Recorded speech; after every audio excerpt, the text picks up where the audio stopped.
After elections, you must have heard a new government is formed, ministers take oath, and the country starts running under a new leadership. But have you ever wondered who actually chooses these ministers? Can there be unlimited ministers in the government? What happens if ministers stop supporting the government? And can a minister remain in office without being an MP? All these questions are answered by Article 75 of the Indian Constitution. Hello everyone, this is Priya. Welcome back to Picto Learning.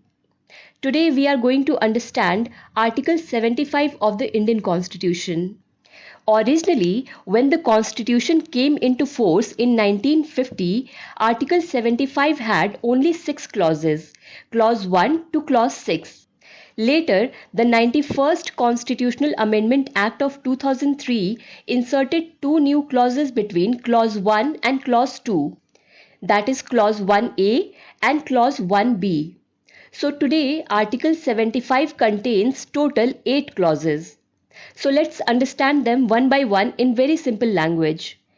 Clause 1 talks about how ministers are appointed. It says the Prime Minister is appointed by the President of India, and the other ministers are also appointed by the President but on the advice of the Prime Minister. This means the Prime Minister prepares the team list and the President officially approves it. Okay? Next is Clause 1A, which talks about what should be the maximum number of ministers. So the total number of ministers, including the Prime Minister, cannot be more than 15% of the total strength of Lok Sabha. Lok Sabha is also known as House of the People. This means it can be less than 15%, it can be exactly 15%, but it cannot be more than 15%. Alright? At present, Lok Sabha has 543 members. Therefore, the total number of ministers, including the Prime Minister, cannot exceed 81 members. Now, why was this rule added? See, earlier, some governments used to appoint too many ministers just for political benefit.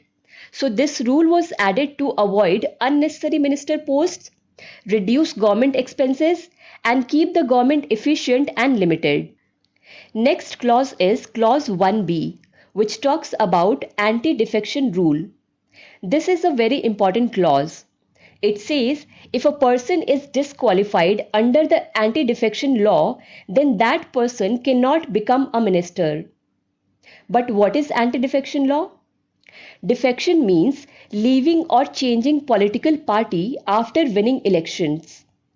For example, suppose a person wins election from party A, then suddenly joins party B to become a minister.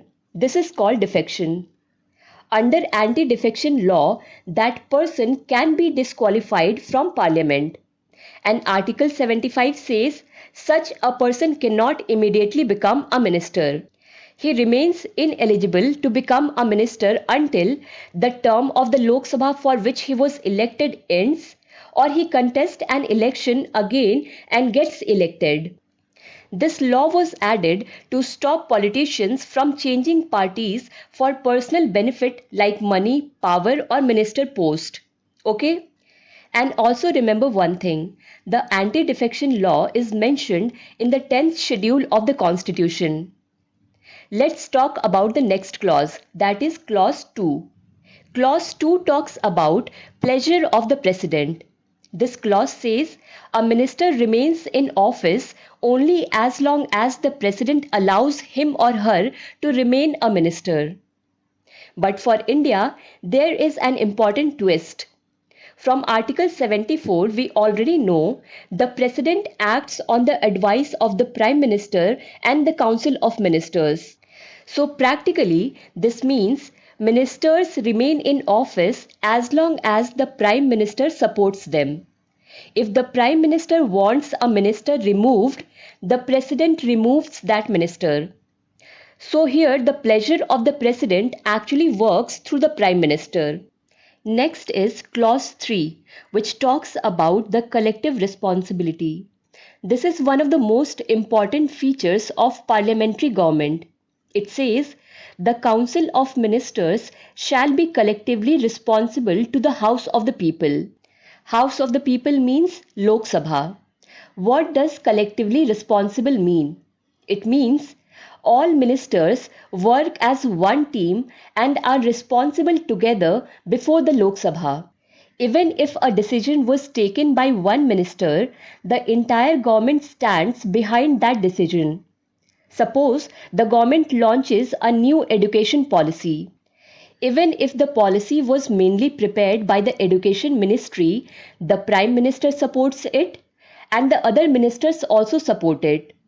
The government cannot say only that minister is responsible. They all must stand together. And if one major decision fails, the entire government is responsible. Next is clause 4, which talks about oath of ministers. Before becoming a minister, the president gives two oaths to the minister. First, oath of office, and second, oath of secrecy. Let's understand these two oaths separately. Oath of office. In this oath, the minister promises to perform duties honestly, to work according to the Constitution, and to serve the people of India faithfully. In simple words, the minister promises to do the job responsibly and follow the Constitution. Second one is oath of secrecy. See, while working in the government, ministers get access to many important and confidential matters. For example, national security matters, defense plans, sensitive government decisions, and important policy discussions before they are announced. The minister promises not to reveal such confidential information to unauthorized persons. In simple words, the minister promises to keep government secrets confidential. Next is clause 5, which talks about 6 months rule.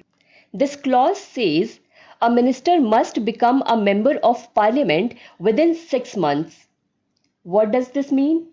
This means a person can become a minister even if he or she is not a member of parliament at that time.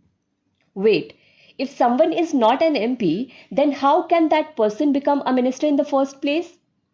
See, what happens, sometimes a political party may want a particular person to become a minister immediately because of that person's knowledge, experience, or leadership.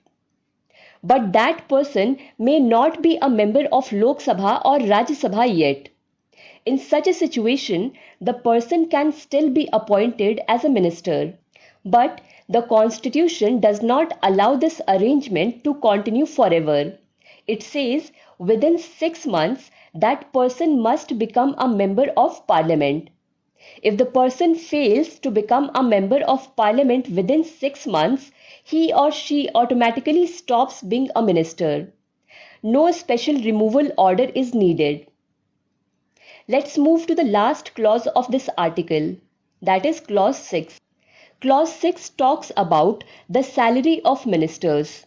Clause 6 is actually one of the easiest clauses in Article 75. This clause says salaries and allowances of ministers are decided by Parliament. Very simple. Salaries you all know. What are allowances?